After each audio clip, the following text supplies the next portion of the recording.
Order. The clerk will now proceed to read the orders of the day. Item 1, resumption of debate on the President's address. The question is that the following address in reply to the speech of the President be agreed to. We, the Parliament of the Republic of Singapore, express our thanks to the President for the speech which she delivered on behalf of the government at the opening of the second session of this Parliament. Ms. Chia Yong Yong. Mr. Speaker, sir, I support the motion of thanks to the President for her inspirational and aspirational message for the second session of the 13th Parliament. In her address, the President calls for Singaporeans to walk alongside fourth-generation leaders in partnership to achieve an exceptional Singapore. The concept of partnership means that there are more than one person in this journey. Partners bring to the table their contributions, their strengths, their capital. They have different roles and responsibilities. They have a single commitment, but they also bear risks together. That is the concept of a partnership. And that is what we need to bear in mind when we build our country.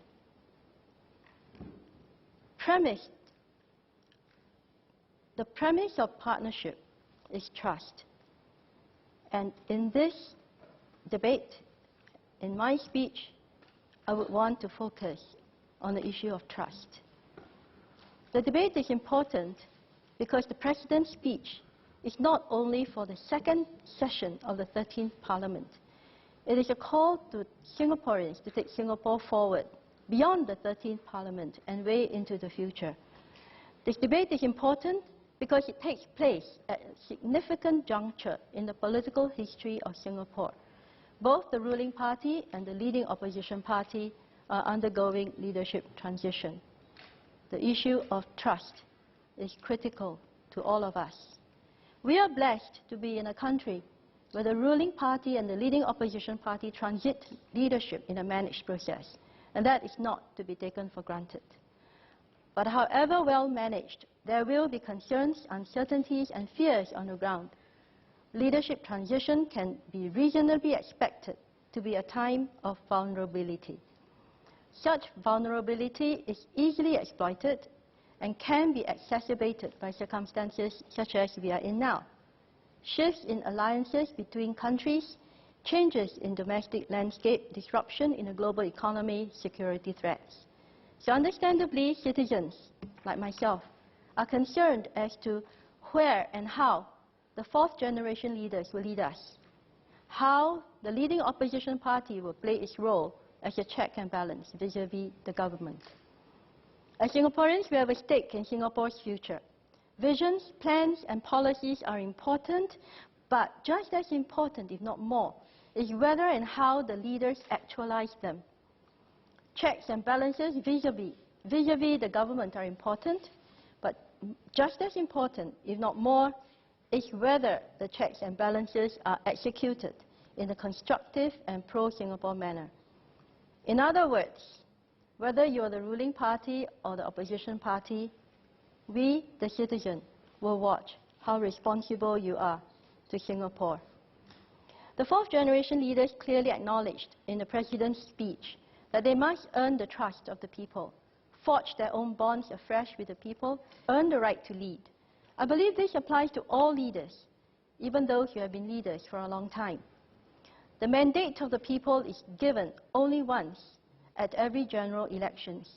That mandate, in my view, entitles the winning party to form the government, but it does not give the winning party the right to lead. That right must be earned, no matter how long you have been in Parliament, and it must continue to be earned. So I am encouraged by the acknowledgement of the fourth-generation leaders that they must earn the trust of the people and forge their own bonds afresh and earn the right to lead. They, having thus spoken, the citizens will wait and see. It is all about words and actions. We weigh the actions of the leaders against their words. We weigh their words against their actions. The words that precede the action, the words that accompany the action, the words subsequent to the action. The nuances, the shades. We watch other actions, hear other words.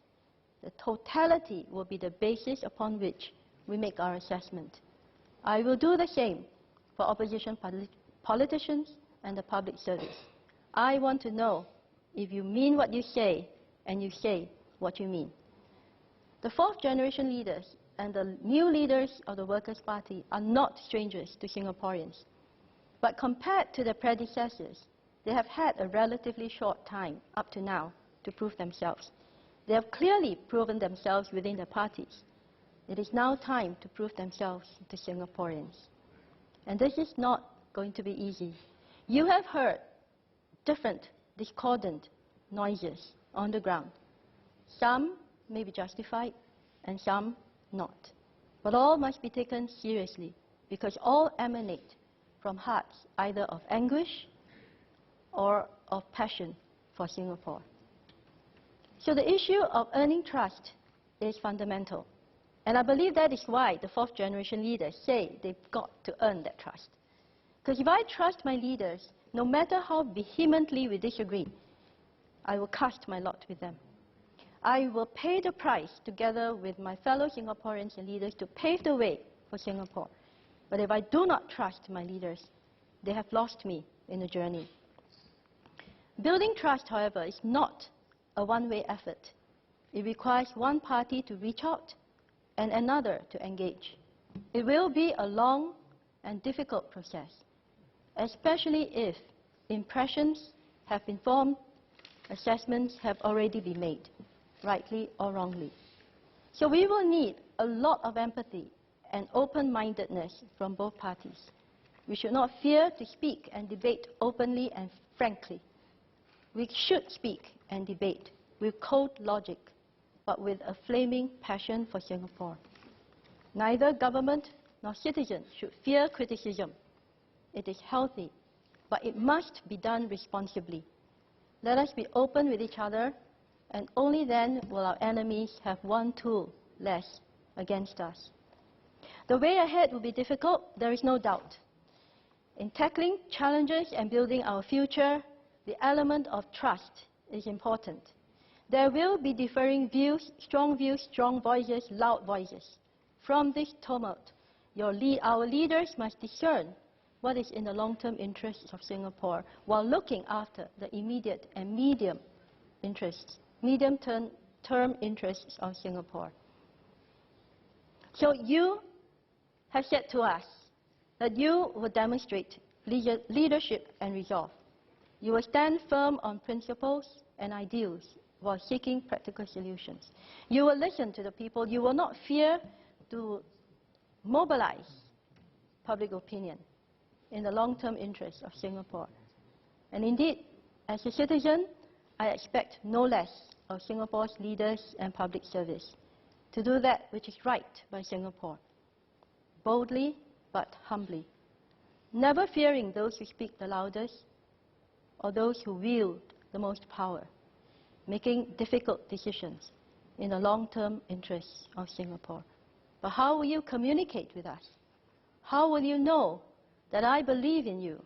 How will you know that when you make that decision, that difficult decision, which I disagree with, that you will have me on your bandwagon? It is for you to reach out to me, and it is for me to open my mind to what you have to say to me. Besides courage and principle, I and many I know will throw our lot in with leaders who uphold universal values of compassion, integrity, and loyalty. As a citizen, I will trust leaders who defend our Constitution and the sovereignty of Singapore, putting at all times the interests of Singapore above all. I trust leaders who exercise righteousness, dispense justice and equity, uphold the rule of law. I trust leaders who protect the people, who remember the poor and vulnerable, who grow the country economically, socially, for all, who lead us and who are above corruption. In my sharing of my aspirations of leaders, I have steered clear of what policies and schemes we should have. These have already been greatly discussed, and I leave to better minds than mine. But for me, the element of trust, if you cannot build that, you have lost us. The President also speaks about trust between the people. This is the second premise of the partnership, between people and people.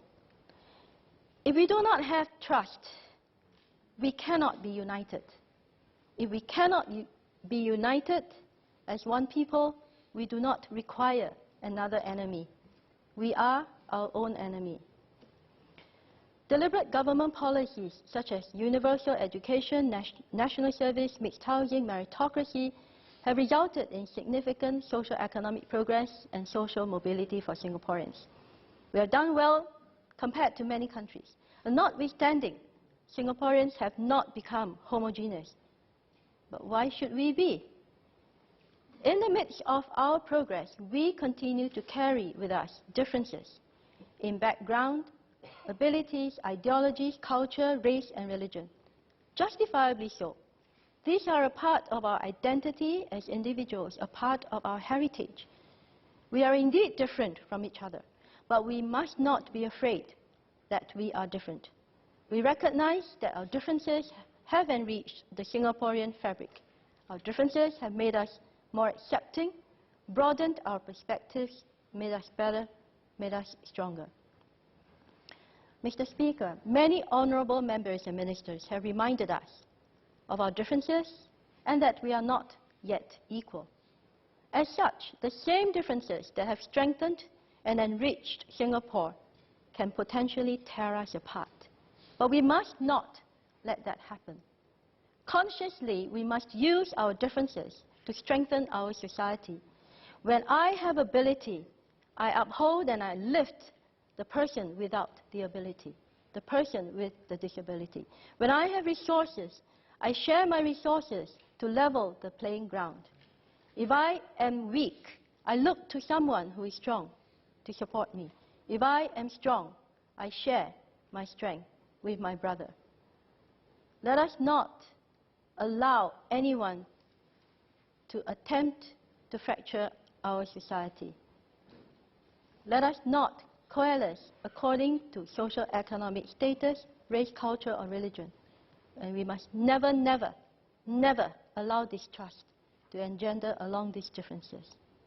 There is so much that we have to do together as a people. It isn't just the work of certain agencies or certain companies, but it is the work of every person. So much that we need to do. No time to fight. We must put aside prejudices. We must put aside snide remarks and insinuations. So much to do. Can we construct and not destruct? After all, we have a precious common history. And we will have a precious and common destiny. We have gone through thick and thin together. The Japanese War, riots, acts and attempted acts of terror, financial crisis, SARS. We fought together, cried together, worked together, grew together. Will we throw that away? Will we throw that away at insinuations from people who may not even have any stake in our country? Would we throw that away when just by listening to others and being persuaded without much thinking? We are proud to be Singaporean, and we should be. We are proud of our sons and daughters regardless of their achievements. We nurture them. We empower our workers, employers, persons with disabilities. We celebrate successes of Singaporeans together. We grieve with fellow Singaporeans when their sons suffer mishaps in the service of the nation. We grieve with fellow Singaporeans when the family members suffer mishaps, whether in Singapore or overseas. We call for the government to protect Singaporeans who are vulnerable. We stand together against crime. We stand together against terrorism. Do we want to throw that away? We have too much at stake. Even in situations of terror, where our own people act or attempt to act against our country, we will stand against all. We will stand with all Singaporeans, regardless of race, language, or religion. We will be united against evil and terror. As our forefathers and founding fathers protected Singapore for us, we will protect Singapore for our children. Why is trust so important? Without that, our society falls apart. No trust in the government, no trust in each other. We are Singaporean. We will determine our own destiny. We will listen to the views of others about Singapore. We will discern. We will improve, but we will not bow to criticisms by persons who have no stake in our country. Whatever their motives, however noble their motives, we are the ones who determine our destiny. And this, we must be clear. We must not allow others to influence our destiny. Will we take charge? Will we? And we should. We are Singaporean. Whether we live or die, wherever we live or die, we are Singaporean. And if we die in a foreign land, there will be that corner of a foreign field that will forever be Singapore. Majulah Singapura.